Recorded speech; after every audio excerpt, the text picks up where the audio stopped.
السلام علیکم. ما سار یو ویډیو کړی و د بریګیډیر امتیاز په بې بسۍ باندې چې خپل بچو د کور نه ایستو او هغه هیڅ نشو کولی او هغه د خپل وخت یو ډیر فیرون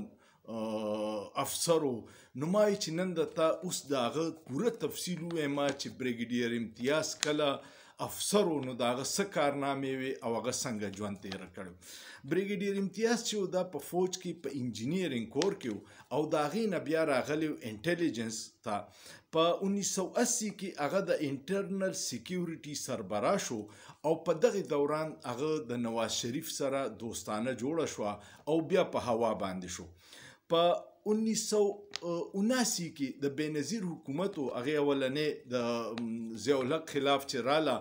ضیاءالحق چې مړ شو دلته ازادي شروع شوه الیکشن شو نو هغې الیکشن وګټو او چې الیکشن یې وګټو نو وزیر اعظمه شوه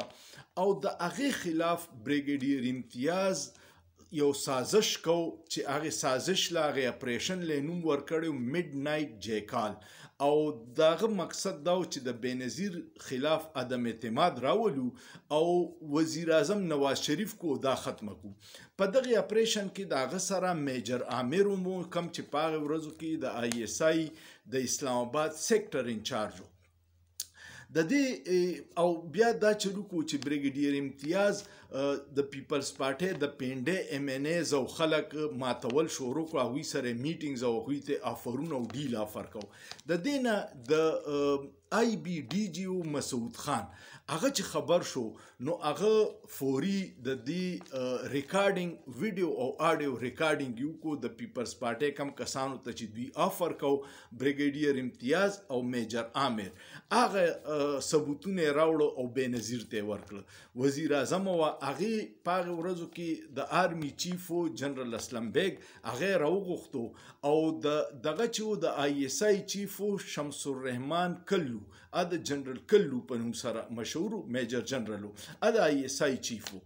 هغوی ته ثبوتونه چې کېښودل نو د آی اس آی چیف هم انکار وکړو او جنرال اسلم بیگ هم د داسې منصوبې نه انکار وکړو او بیا د بریګیډیر امتیاز خلاف او د میجر عامر خلاف کورټ مارشل شو او دوی د کم میډ نایټ جیکال اپریشن چې کړی چې بېنظیر حکومت به ختمو هغه د فوج نه وویستل د دغه اپریشن په وجه باندې. په دغه دوران کې حکومت چې و په وزیر اعلی نواز شریف و هغه خو د ملګری و هغه راوستو او په پنجاب کې ایډیشنل چیف سیکرټري ولګو. بیا په 1990 کې چې کله د نواز شریف حکومت راغی په اول ځل هغه وزیر اعظم شو د الیکشن نه پس نو د بریګیډیر امتیاز د آی بی ډي جی ولګو او دغه ورځو کې دې نه بالکل فیرون جوړو وزیران او د ممبران به د دفتر نه بهر ناسو د ملاقات منتونه به کول او د بچا سره ملاوېدو کوشش هم نه کو. دغه ورځې د ډېرې د دبدبې او دغه وې چې کله دی ډي جي په 1993 94 کې بیا بېنظیره وزیر اعظم شوه نو د بیا بد حل شو بیا د نوکرۍ نه فارغ شو او سزاوار شو. په 2001 کې چې کله مشرف د نواز شریف حکومت ختم کو نو په 2001 کې نیب دی گرفتار کو او د په هغه وخت کې په اسلام آباد کې 24 پراپرټیانې راووتې بینکونو کې ډیر مال دولت راووتو او هغه کې نیب سزاوار کو او 8 کاله جیل ته لاړو. بیا چې د نه راووتو نو بیا د او جی ډي سی ال یو کیسو پای کې بیا گرفتار شو خو جج ولا په دې ضمانت ورکو چې دته بیا کینسر شوی او دی اوس د کینسر مریض دی. بیا د چې څومره جایدادونه جوړ کړي نو یو غټ زوی و مشر هغه پټ د دنه خرڅ کړو بهر ملک ته وتښتېدو او کشر زوی چې و نو هغه د سره و خو د نه دا غلطي وشوه چې دا کم کور کې دی و دی د کشر زوی پسې کو او چې دغه وشو نو بس هغه بیا دا چلو کو چې دی په دې کور کې نظر بند کړی او بهر به نه پرېښودو. بیا یو نیم کال پس د لور ته چې پته ولګېده اراله د بهر نه او دی د هغې کور د هغې قید نه رازاد کو. دا اوس چې ورسره سو شو نو دای بیا دی د کور ایستو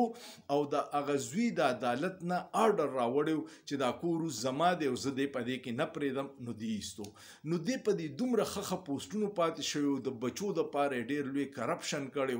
او دا دنیا ماتې ګوډې کړې وي او نن لاوارثه ولاړ دی نو چې کم خلک سرکاري افسران دي هغوی د آئین او قانون او د هغې دننه کار کوي دغسې بچو له د کرپشن نه کوي چې سبا بیا تا د کور وباسي نو دغه صورتحال دی دا د هر سرکاري فرعون دپاره ده چې د ریټایرمنټ نه پس دغسې لاوارثه پراتي او بیا یې څوک تپوس نه کوي خپل خاندان هم نه کوي امید لرم چې تاسو به د بریګیډیر امتیاز په دې تاریخ پوه شوي کوم خوښ شو کمنټ پې وکړئ لایک ورکړئ شیر یې کړئ او سوچ پې وکړئ په سوچ کې څه ګناه نشته